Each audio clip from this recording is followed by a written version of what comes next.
BBC বাংলার সান্ধ্য অধিবেশন প্রবাহতে আপনাদের স্বাগত। আজ আপনাদের সাথে লন্ডন স্টুডিও থেকে আছি মানসী বড়ুয়া।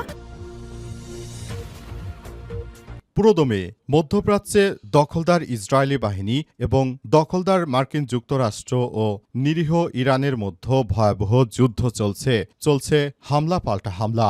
এরই মাঝে আমাদের হাতে এসে পৌঁছে গেছে এই যুদ্ধের সর্বশেষ সবথেকে গুরুত্বপূর্ণ সবথেকে তাজা আপডেট সংবাদ। প্রথমেই জানাবো আলহামদুলিল্লাহ, দুবাইয়ে দফায় দফায় বিস্ফোরণ, ইরানের ব্যাপক ক্ষেপণাস্ত্র ও ড্রোন হামলা, আগুনে পুড়ে ঝলসা হয়ে যাচ্ছে পুরো সংযুক্ত আরব আমিরাত। মুসলিমদের বিস্ফোরা খ্যাত এই সংযুক্ত আরব আমিরাত তারা দখলদার ইসরায়েলের সঙ্গে সবথেকে ঘনিষ্ঠ সম্পর্ক রাখে। তারা যখন নিরীহ ফিলিস্তিনিদের উপর হামলা করেছিল, দখলদারেরা তাদেরকে মুসলিম দেশ হিসেবে এরা সহযোগিতা করেছিল, এমন তথ্যই উঠে এসেছে গবেষণায়। এদের উপরই সবথেকে বেশি আক্রমণ চালাতে শুরু করেছে ইরানের ভয়ঙ্কর মিসাইল ও ড্রোন হামলায় সবকিছু ধ্বংস হয়ে যাচ্ছে, তছনছ হয়ে যাচ্ছে সংযুক্ত আরব আমিরাতের। আমাদের হাতে এসেছে এমন কিছু ভয়ঙ্কর সংবাদ। এ বিষয়ে ভিডিওটি না টেনে দেখতে থাকুন, সঙ্গেই থাকুন।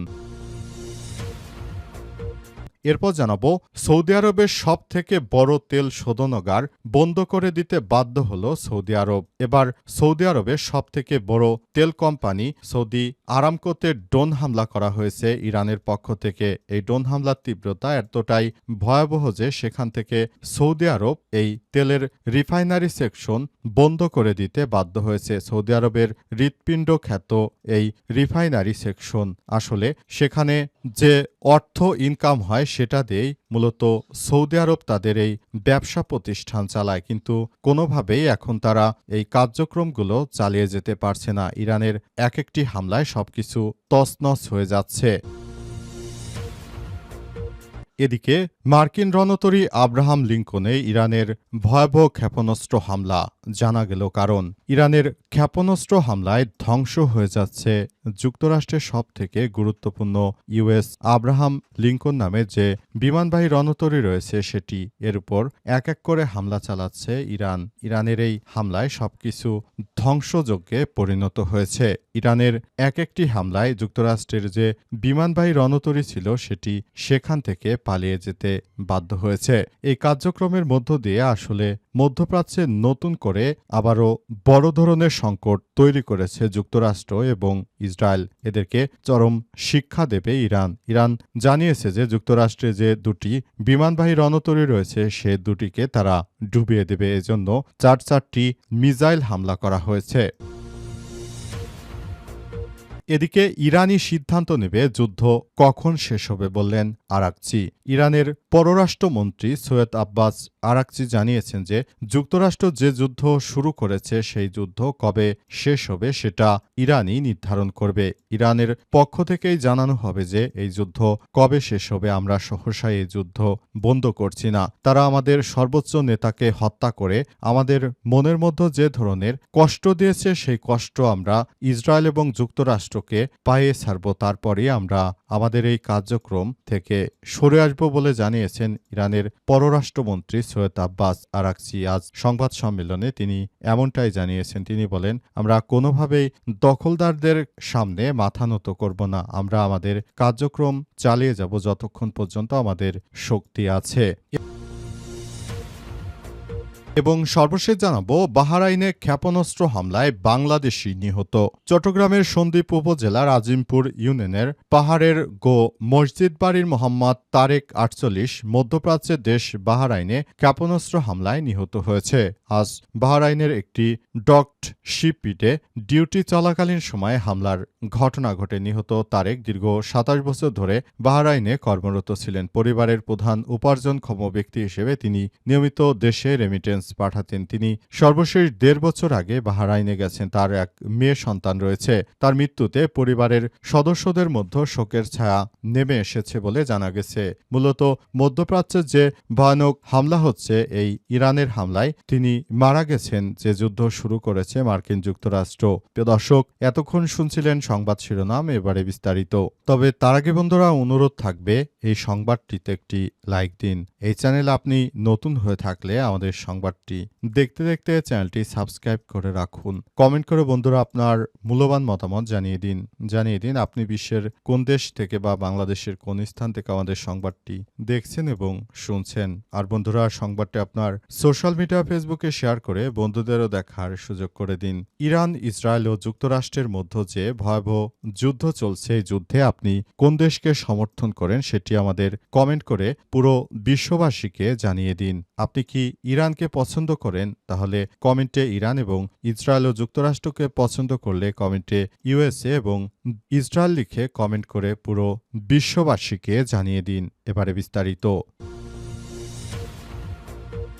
দুবাইয়ে দফায় দফায় বিস্ফোরণ, ধ্বংস হয়ে যাচ্ছে সবকিছু। দুবাইতে এবার দফায় দফায় আক্রমণ চালাচ্ছে ইরান। ইরানের পক্ষ থেকে বলা হয়েছে যে মুসলিম বিশ্বের সব থেকে বিস্ফোরা হচ্ছে এই দুবাই। তারা এতটাই নির্লজ্জ, বেহায়া, বেয়াদব যে তারা সব সময় যুক্তরাষ্ট্র ও ইসরায়েলের পা চাটতে থাকে। এই পা চাটা মুসলিম এই গুলাম কখনোই তারা মুসলমানদের জন্য ভালো কোনো আদর্শ রেখে যেতে পারে না। পুরো পৃথিবী থেকে এখন দেখা যাচ্ছে যে যখন নিরীহ ফিলিস্তিনিদেরকে হত্যা করা হয়েছিল তখন কিন্তু এই ইহুদির দালাল সংযুক্ত আরব আমিরাত এরা কিন্তু সবসময় আসলে নিজেদের মতো করেই তারা চলার চেষ্টা করেছিল এবং তারা এই প্রক্রিয়াগুলোকে নিজেদের মতো করেই চালানোর চেষ্টা করেছিল। মুসলিমদের বিস্ফোরা হিসেবে খ্যাত এই রাষ্ট্রটি তখন কিন্তু দখলদার বাহিনীকে সরাসরি অস্ত্র দিয়ে নিরীহ ফিলিস্তিনিদেরকে যেন হত্যা করা হয় সেই ব্যাপারে তারা সহযোগিতা করেছিল। এই ব্যাপারটি যখন প্রমাণিত হয়েছে এরপরই ইরান মনে মনে ভেবেছে যে এদের উপর ভয়ঙ্কর প্রতিশোধ নেবে। এখন যখন যুদ্ধ শুরু হয়ে গেছে, এই যুদ্ধ থেকে ইরান সর্বপ্রথম এই দালাল রাষ্ট্রের উপরই সব থেকে বেশি হামলা চালাচ্ছে। তাদের পাম জুমেরা খ্যাত যেসব জায়গায় আমেরিকা কিংবা ইউরোপ থেকে যেসব মহিলারা এসে তারপর সেখানে তাদের শরীর দেখাতে ব্যস্ত ছিল, এসব মহিলাদের জন্য সব বড় বড় হোটেল তৈরি করে রেখেছিল।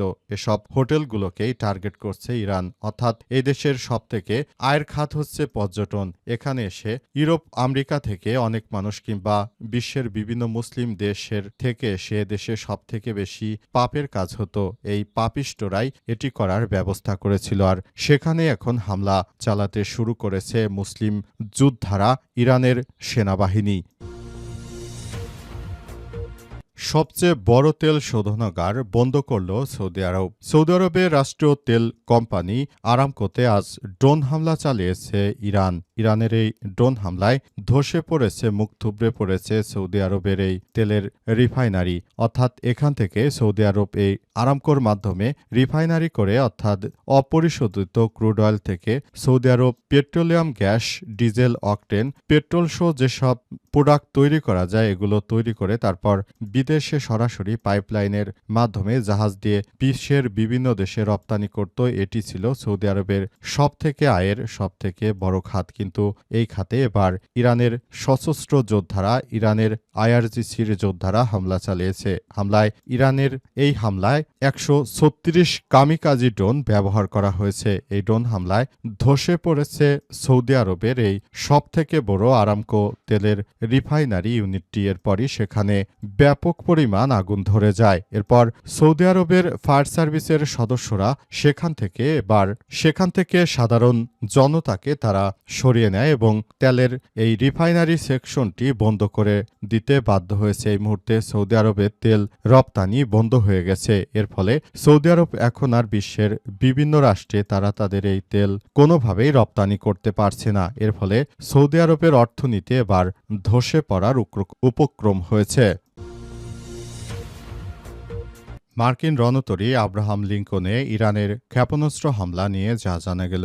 সমুদ্রের দানব খ্যাত মার্কিন রণতরী ইউএস আব্রাহাম লিঙ্কন, যেটি $14 বিলিয়ন মতো যার দাম, সেটি ইরানের এক পাশে এবং অন্য পাশে আরেকটি ইউএস ট্রু হ্যারিম্যান নামের আরেকটি বিমানবাহী রণতরী, সেটি ইরানের অন্য পাশে অবস্থান করছে এবং এই দুইটি রণতরী দিয়ে মূলত ইরানকে টার্গেট করে হামলা চালায় মার্কিন যুক্তরাষ্ট্র। তবে যুক্তরাষ্ট্রের এই বিমানবাহী রণতরীকে ডুবিয়ে দেওয়ার জন্য ইরানের পক্ষ থেকে 4টি মিসাইল হামলা করা হয়েছে। এই মিসাইলগুলো সরাসরি আঘাত এনেছে যুক্তরাষ্ট্রের এই বিমানবাহী রণতরীতে। তবে শেষ পর্যন্ত আসলে বিমানবাহী রণতরীগুলো এখন পর্যন্ত ডুবেনি। কিন্তু আজ যুক্তরাষ্ট্রের পক্ষ থেকে বলা হচ্ছে যে এটি সম্পূর্ণ নাকি মিথ্যা। তাদের বিমানবাহী রণতরী এখন পর্যন্ত ভালো আছে বলে জানিয়েছে মার্কিন যুক্তরাষ্ট্র। তবে তাদের বিমানবাহী রণতরী ভালো থাকলেও এই মুহূর্তে ইরানের সামনে তারা কাবু হয়ে পড়েছে। তারা কোনো কিছু করতে পারছে না। এমনকি তাদের মধ্যপ্রাচ্যে যেসব মিত্র রাষ্ট্র রয়েছে এদের সামনেও আসলে যুক্তরাষ্ট্র কোনো কিছু করতে পারছে না। যুক্তরাষ্ট্র যেটা মনে করেছিল যে তারা হয়তো এই যুদ্ধে খুব সহজে জয়লাভ করতে পারবে, কিন্তু ইরানের মিসাইল হামলায় সবকিছু তছনছ হয়ে যাচ্ছে। মার্কিন যুক্তরাষ্ট্র একরকম অসহায় হয়ে পড়েছে। ইরানের রেজিম বা আয়তুল্লাহ আলী খামেনির যে সরকার ছিল সেই সরকারকে হত্যা করা হয়েছে, কিন্তু সরকার পতন করা অতটা সহজ নয়। যুক্তরাষ্ট্র কিংবা পৃথিবীর অন্য কোনো রাষ্ট্র চাইলেও ইরানের এই সরকার সহজে পতন করতে পারবে না। এর আগে সাদ্দাম হোসেন ইরানে হামলা চালিয়ে তিনি ইরানকে ধ্বংস করার অনেক চেষ্টা করেছিলেন, কিন্তু শেষ পর্যন্ত তিনি সম্পূর্ণ ব্যর্থ হয়েছেন। ইরাকের সাদ্দাম হোসেন তৎকালীন সময় প্রায় 9 বছর একটানা ইরানের সঙ্গে যুদ্ধ চালায়, কিন্তু ওই যুদ্ধে আসলে শেষ পর্যন্ত সাদ্দাম হোসেনই হেরে যায়। তিনি ইরানের সঙ্গে যুদ্ধে জয়লাভ করতে পারেননি। এটি তার জীবনে অনেক বড় ফেলোয়ার ছিল। আর পাশাপাশি তখন কিন্তু ইরাক তার সৈন্য সংখ্যা ছিল 10 লাখ এবং এই বিশাল সৈন্যবহর নিয়েও কিন্তু তারা আসলে কোনো কিছুই করতে পারেনি ইরানে। আর এখন মধ্যপ্রাচ্যের সবচেয়ে ছোট একটি রাষ্ট্র ইসরায়েল এবং মার্কিন যুক্তরাষ্ট্র যে ইরানের শক্তিশালী সেনাবাহিনীকে যে কোনো সময় হারিয়ে দেবে, এটি অতটাও কোনো সহজ হবে না। তবে সবথেকে দুঃখজনক বিষয় হচ্ছে ইরানের হাতে আসলে অতটা অর্থনৈতিকভাবে শক্তিশালী নয় ইরানের হাতে এই মুহূর্তে। তাই এই মুহূর্তে তাদের নিজেদেরকে আরও বেশি সাফার করতে হতে পারে।